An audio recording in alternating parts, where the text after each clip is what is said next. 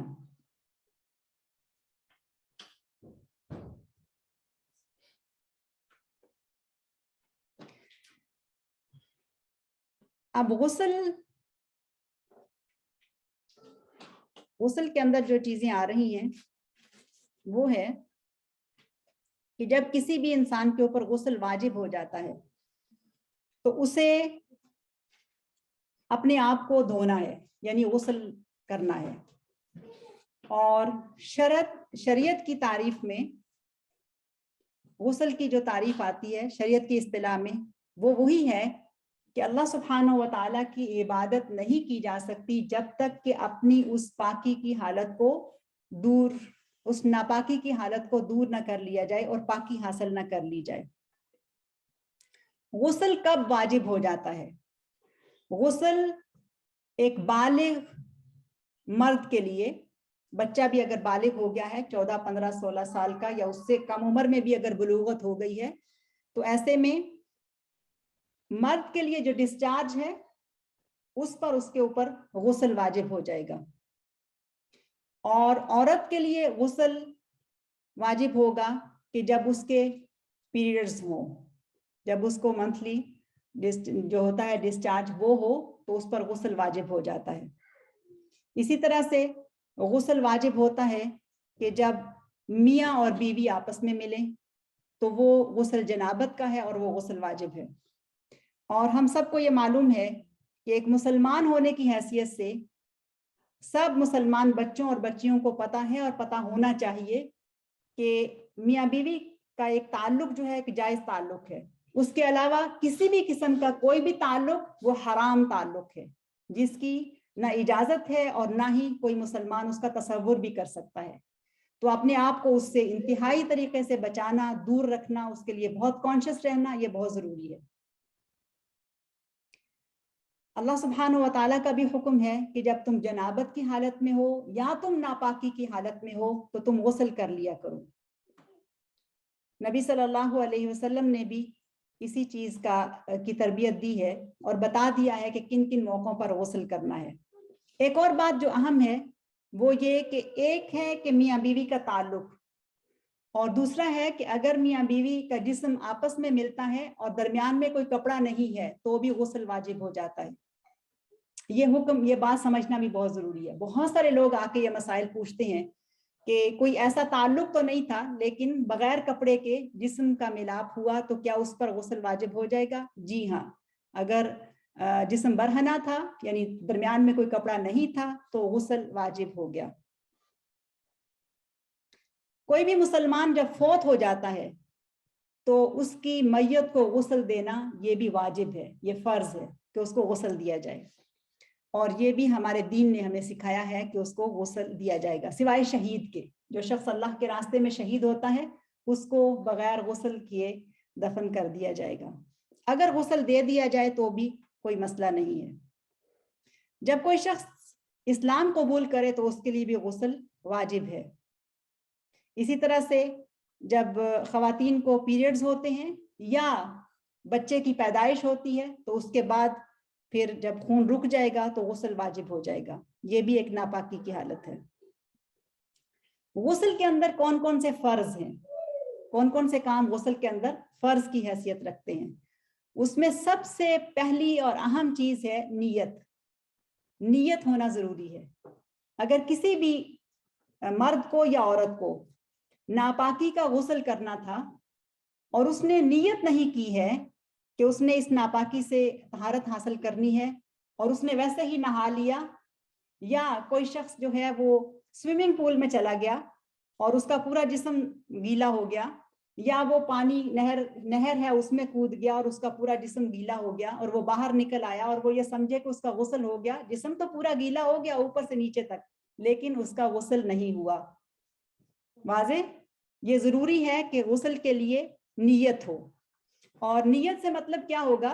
یعنی کوئی لفظ نہیں ہے جن کو زبان سے ادا کیا جائے، شعوری طور پر اس کو یہ پتا ہونا چاہیے کہ وہ اس وقت کون سا غسل لے رہی ہے۔ مثلاً اگر پیریڈز ختم ہوئے ہیں تو اس کو پتا ہو کہ شعوری طور پر میں اب پاک ہوئی ہوں اور اب اس کے بعد مجھے غسل لینا ہے.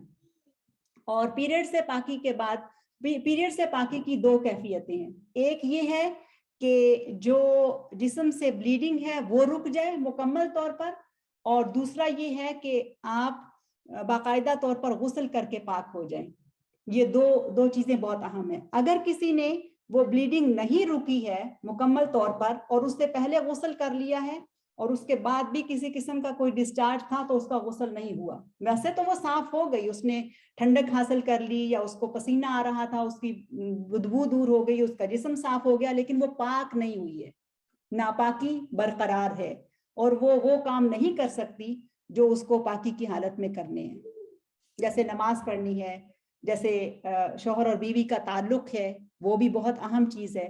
اسی طرح سے کسی کو روزہ رکھنا ہے تو اس میں بھی اس کے لیے پاک ہونا بہت ضروری ہے کہ وہ پاکی حاصل کر لے. تو غسل کے فرائض میں پہلی چیز کون سی ہوئی؟ نیت.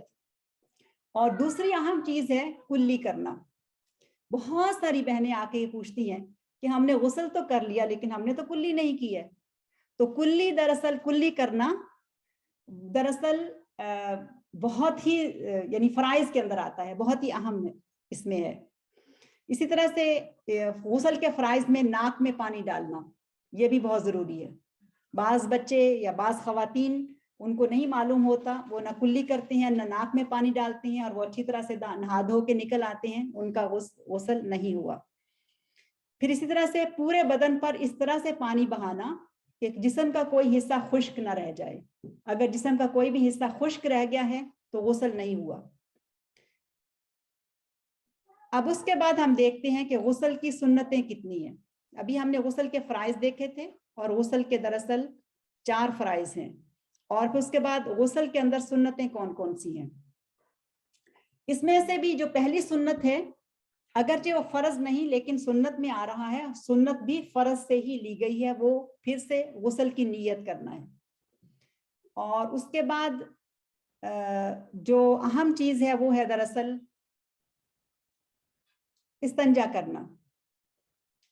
غسل سے پہلے استنجا کرنا، اور اس کے بعد ہاتھوں کو 3 مرتبہ دھو لینا.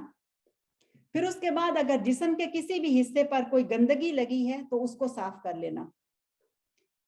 پھر وضو کرنا سوائے پاؤں دھونے کے، مکمل وضو کیا جائے، یعنی استنجا ہو گیا، اس کے بعد ہاتھ اچھی طرح دھو لیے، نیت بھی ٹھیک ہو گئی تھی، اور جسم کے کسی اور حصے کے اوپر بھی اگر کچھ بھی لگا تھا، کوئی گندگی لگی ہے یا خون لگا ہے یا کوئی بھی اور چیز لگی ہے، اس کو بھی صاف کر لیا. اب یہ سارے کام کرنے کے بعد پھر کیا کرنا ہے؟ پھر وضو کرنا ہے.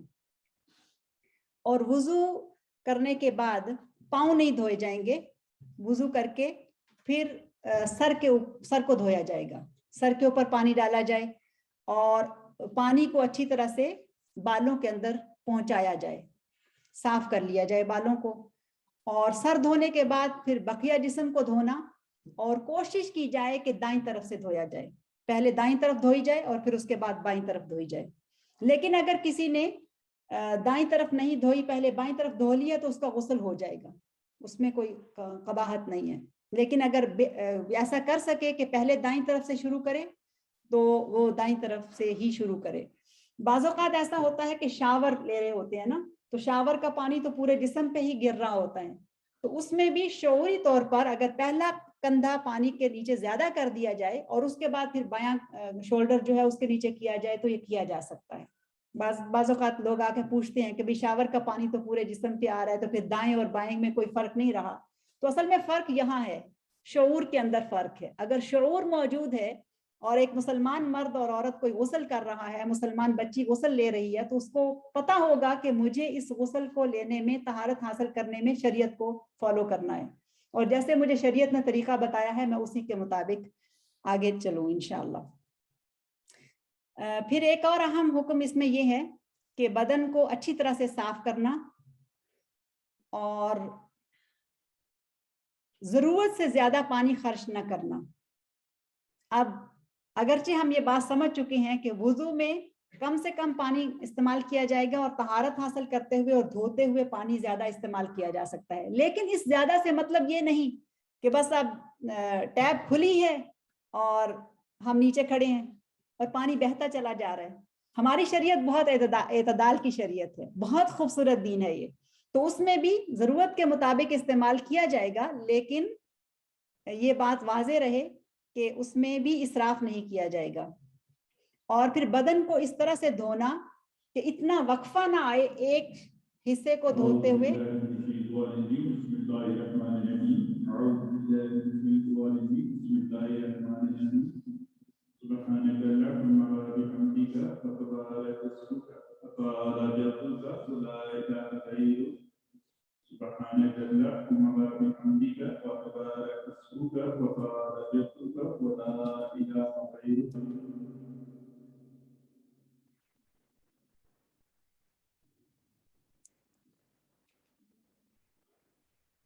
اگلا نقطہ یہ ہے کہ بدن کو اس طرح مسلسل دھونا کہ ایک عضو کے بعد دوسرا دھویا جائے, درمیان میں اتنا وقفہ نہ ہو کہ جس ایک عضو کو آپ نے دھویا وہ اتنا وقفہ کر لیا کہ وہ ڈرائی ہو گیا. مثلا مثال دے دیتی ہوں کہ کسی نے اپنے بال دھو لیے اور بال دھونے کے بعد پھر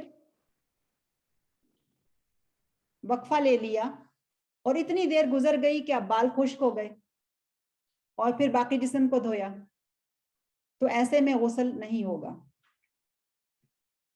ایک اہم چیز اس میں یہ ہے کہ اگر کسی نے غسل کرنے سے پہلے سنت طریقے کے مطابق غسل کیا اور ناک میں پانی ڈالا, کلی کر لی, اچھی طرح سے سب دھو لیا, تو اس کا وضو بھی ہو گیا اور اس کا غسل بھی ہو گیا. اگر وہ چاہے تو اس کے بعد وضو نہ کرے, لیکن اگر کوئی چاہے تو وضو کر بھی سکتا ہے کیونکہ اس نے پاؤں آخر میں دھونے ہیں.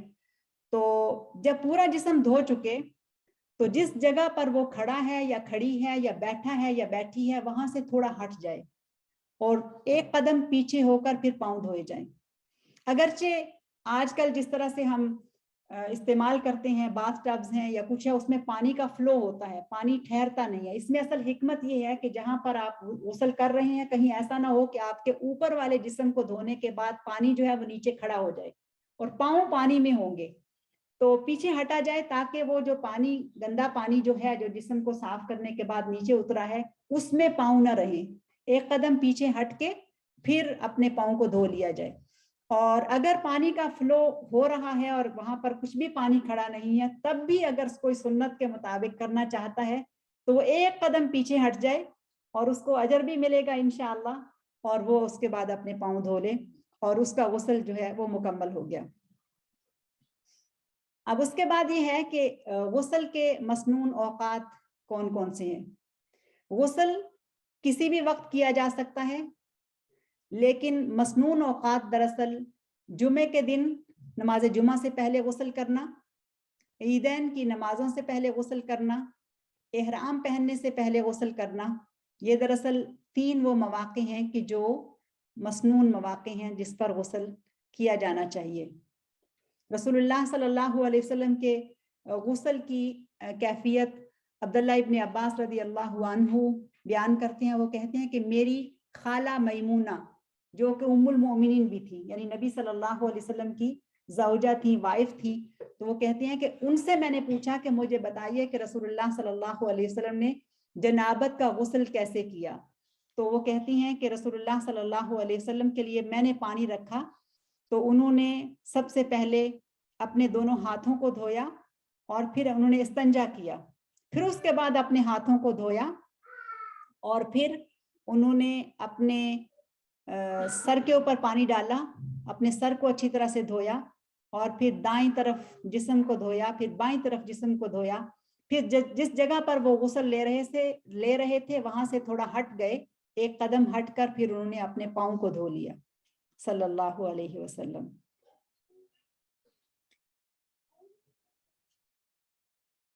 اب اگلی بات ہے وہ ہے دراصل کہ جس شخص کے اوپر غسل واجب ہو وہ کون کون سے کام نہیں کر سکتا.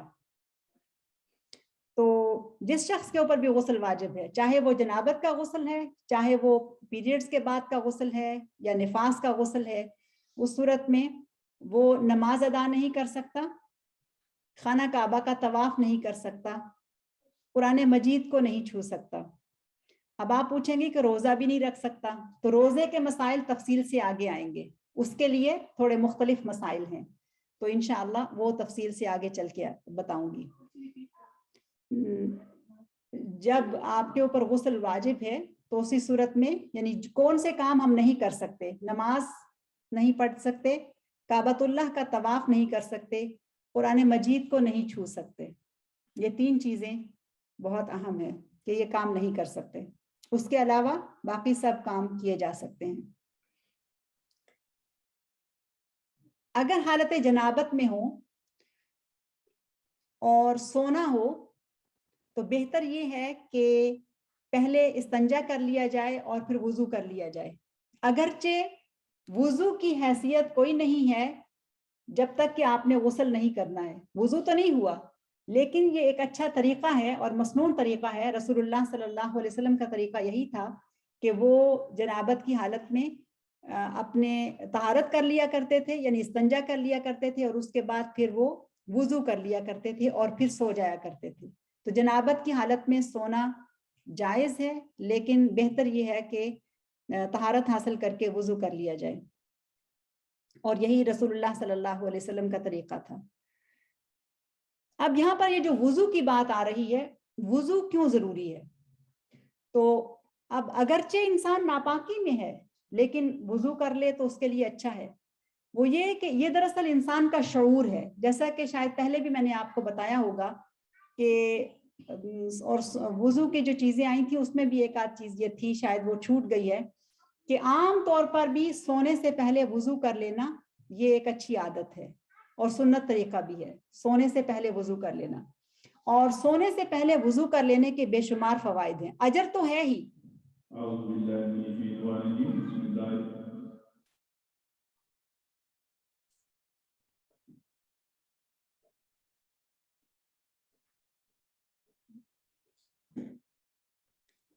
اجر تو ہے ہی، اور اجر بھی کوئی کم نہیں ہے، بہت زیادہ اجر ہے اس کا، کہ کوئی بھی انسان سونے سے پہلے وضو کرے، اس کی نیند اس کو اچھی آئے گی، اس کو وسوسے کم آئیں گے، اس کو برے خواب جو ہیں وہ نہیں آئیں گے، خاص طور پر بچوں کے لیے کہ جن کو رات کو سوتے ہوئے ڈر لگتا ہے، یا جن کو بہت زیادہ وسوسے آتے ہیں، بہت زیادہ خیالات آتے رہتے ہیں اور گندے خیالات آتے ہیں، اگر وہ یہ پریکٹس بنا لیں کہ وہ سونے سے پہلے وضو کریں تو وہ دیکھیں گی کہ چند ہی دنوں میں ان کو کتنا زیادہ اس سے فائدہ ہوتا ہے۔ ابن القیم رحمہ اللہ فرماتے ہیں، ان کی کتاب منہاج القاصدین میں یہ واقعہ لکھا ہے، وہ کہتے ہیں کہ مومن کی روح جب نیند میں ہوتی ہے تو وہ اللہ سبحانہ و تعالیٰ کے پاس جاتی ہے، یعنی ہمیں نہیں معلوم ہوتا نا کہ نیند کیا ہے، نیند کی کیفیت کو اور نیند کی حالت کو کوئی بندہ آج تک سمجھ نہیں سکا، اور نیند کو اللہ سبحانہ و تعالیٰ نے موت بھی کہا ہے۔ ہم جب سونے سے پہلے بستر پر جاتے ہیں تو ہم ایک دعا مانگتے ہیں، اللہم بسمک اموت و احیا، کہ اللہ تعالیٰ تیرے نام سے میں مرتی ہوں اور تیرے نام سے میں زندہ ہوتی ہوں۔ اس مرنے سے مراد کیا ہے؟ یعنی نیند ہے۔ تو نیند ایک طرح کی موت بھی ہے کہ انسان کو کچھ خبر نہیں ہوتی وہ کہاں پر ہے۔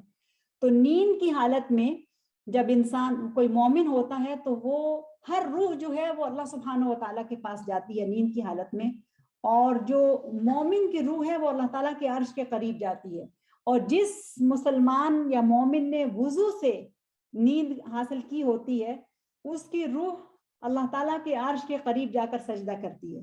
کیوں؟ اس لیے کہ وہ اس کو پہچانتی ہے، اللہ سبحانہ و تعالیٰ کو وہ روح پہچانتی ہے اور اس کو پتہ ہے کہ یہ مقام سجدہ ہے، تو جب وہ روح اس کے قریب جاتی ہے تو اللہ تعالیٰ کو سجدہ کرتی ہے۔ لیکن جو دوسری روحیں ہیں جو اللہ تعالیٰ کو نہیں پہچانتی یا اس کی بغاوت میں ہوتی ہیں یا اس کی فرمانبرداری میں نہیں ہوتی، وہ جاتی ہیں لیکن بھٹکتی رہتی ہیں اور ان کو وہاں پر کچھ بھی نہیں ملتا، اور ان کی نیند جو ہے وہ پوری تو ہو جاتی ہے لیکن انہیں اللہ تعالیٰ کی ملاقات نصیب نہیں ہوتی۔ تو یہ جو پریکٹس ہے کہ رات کو سونے سے پہلے طہارت حاصل کر کے سونا، اگر انسان ویسے ہی پاک ہے تو بھی وہ وضو کر لے تو بہت ہی اچھی عادت ہے کہ وہ وضو کے ساتھ سوئے، لیکن اگر کوئی ناپاک بھی ہے جیسے جنابت کی کیفیت ہے، یا اگر ہم میں سے کوئی ایسے ہے کہ جس کے پیریڈز بھی آئے ہوئے ہیں، تو اس حالت میں بھی اگرچہ وہ ناپاک ہے، لیکن یہی علماء کہتے ہیں کہ یہ جو کیفیت اس میں بتائی گئی ہے کہ اگر نبی صلی اللہ علیہ وسلم کی حدیث کے مطابق اگر جنوبی بھی ہے اور ان کا اپنا معمول یہ تھا کہ جنابت میں بھی وہ غسل سے پہلے سونے سے قبل وضو کر لیا کرتے تھے. تو ایسے ہی جو حیض و نفاس سے عورتیں ہوں, پیریڈ سے ہوں, وہ بھی اگر سونے سے پہلے وضو کر لیں تو یہ ان کے لیے بہت اچھا ہے. خیالات بہت زیادہ پاکیزہ رہتے ہیں اور شیطانی وسوسوں کو دور کرنے میں بہت مدد ملتی ہے وضو کے ساتھ. تو بہت لوگوں نے اس کو پریکٹس کیا اور بہت زیادہ فائدہ ہوا. بعض لوگوں کو اس کے مسئلے ہوتے ہیں کہ نیند نہیں آتی اور بے چینی محسوس ہوتی ہے. بعض بچوں کو بہت خوف آتا ہے سوتے ہوئے, ڈر لگتا ہے. بعض بچوں کو وسوسے بہت زیادہ آتے ہیں, بہت برے خیالات ان کے ذہن میں ہر وقت آتے رہتے ہیں. تو وضو کی برکت سے وہ ان خیالات سے چھٹکارا حاصل کر سکتے ہیں. اور اوبیسلی ساتھ دعائیں بھی ہیں. بستر پر جانے سے پہلے آیت الکرسی پڑھنا, اللہ تعالیٰ کو یاد کرنا, سورہ البقرہ کی آخری 2 آیات پڑھ لینا, اور اگر کوئی اور ہمت کرے تو ایک اور کام کرنے کا ہے, وہ ہے سورہ الملک, وہ سونے سے پہلے پڑھ لینا اگر کوئی یہ بھی کر سکتا ہے. لیکن اگر یہ بڑا کام ہے, کوئی نہیں کر سکتا, تو کم از کم فلق, احد اور الناس پڑھ کے یہ جو 2 صورتیں یا 3 صورتیں آپ سب کو یاد ہیں وہ پڑھیں, اور اسی طرح سے آپ لوگ وضو کر لیں اور آیت الکرسی پڑھ لیں, سورہ البقرہ کی آخری آیات پڑھ کے سو جائیں, تو انشاءاللہ بہت سکون کی نیند آئے گی. وقت پہ آپ جاگیں گی بھی, فریش بھی ہوں گی, اجر بھی ملے گا انشاءاللہ, اور وسوسوں سے چھٹکارا مل جائے گا انشاءاللہ. اس کے علاوہ کوئی بھی عورت جو ناپاکی کی حالت میں ہے یا کوئی مرد جو ناپاکی کی حالت میں ہے, وہ باقی سارے کے سارے کام کر سکتا ہے. مثلاً اگر اس کو ضرورت ہے کھانا کھانے کی تو وہ کھانا کھا سکتا ہے, اگر اس کو کسی سے بات چیت کرنے کی ضرورت ہے تو وہ کر سکتا ہے. لیکن یہ بات یاد رہے کہ جنابت کا غسل, اس میں خام خواہ تاخیر کرنا, ایسا شخص گناہ گار ہے.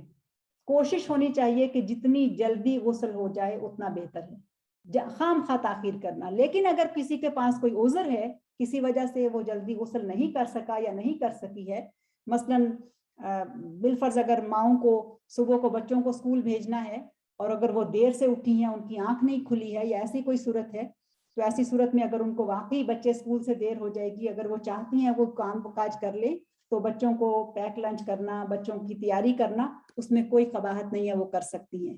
بہتر یہ ہوگا کہ اس سے پہلے اگر غسل نہیں کر سکی تو وہ وضو ضرور کر لیں.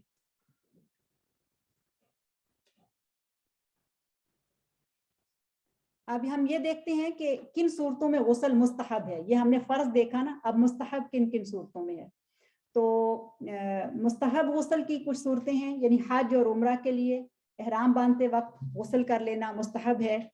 جب کوئی شخص میت کو غسل دے تو اس کے بعد وہ غسل کر لے, یہ مستحب ہے, فرض نہیں ہے. اگر کسی نے غسل نہیں کیا صرف وضو کافی ہو جائے گا, لیکن اگر کوئی کر سکتا ہے تو کر لے. جب کوئی شخص بے ہوش ہو جائے تو اس کے بعد جب اس کو افاقہ ہو تو بہتر ہے کہ وہ غسل کر لے. جب کوئی شخص مکہ میں داخل ہو تو وہ غسل کر لے. اسی طرح سے وہ عورت کے جس کو بیماری کی وجہ سے اس کے بلیڈنگ ہوتی رہتی ہے, بعض لوگوں کے یہ مسائل ہوتے ہیں کہ بیماری کی وجہ سے ان کو بار بار یا وقفے وقفے سے بلیڈنگ ہوتی رہتی ہے, تو اس کے لیے اگر آسان ہو غسل کرنا تو غسل مستحب ہے. لیکن اگر اس کو دقت ہو اور یہ تکلیف اس کے ساتھ مستقل لگی ہوئی ہو تو پھر اس کے اوپر غسل جو ہے وہ اٹھا لیا جائے گا, وہ صرف وضو کرے گی اور وہ پاک ہے, وہ کر سکتی ہے, باقی سارے کام کر سکتی ہے. ایک اور اہم مسئلہ وہ یہ کہ جنابت اور حیض کا غسل, یہ ان دونوں کے لیے دونوں حالتوں میں ایک کافی ہے, ایک غسل کافی ہے. یہ بھی مسئلہ بہت لوگوں کو نہیں پتا ہوتا. عموماً تو ہم نے یہ سمجھ لیا نا کہ اگر جنابت ہے تو اس کو اس حالت میں جلدی غسل کرنا ہے, دیر نہیں کرنی ہے. لیکن اگر کوئی ایسی کیفیت میں تھا کہ اس کے اوپر جنابت کا غسل لازم تھا اور اب ساتھ ہی اس کے پیریڈ شروع ہو گئے, اب وہ کیا کرے؟ اب ایک ناپاکی تو تھی نا, دوسری بھی 2 شامل ہو گئی ہیں. تو ایسے میں اگر وہ غسل نہیں کرتی ہے جنابت کا تو اس کے 2 غسل اکٹھے ہو گئے ہیں. صحیح ہے. اب یہ جو میں نے آپ کو جو ترتیب بتائی ہے نا, یہ اس طرح سے ہے کہ اگر جنابت کا غسل لازم تھا اور ساتھ ہی پیریڈ شروع ہو گئے ہیں تو یہ صورت ہو سکتی ہے. لیکن یہ وائس ورسا ادر وے نہیں ہو سکتا کہ اگر کسی عورت نے جو پیریڈ کا غسل ہے وہ نہیں کیا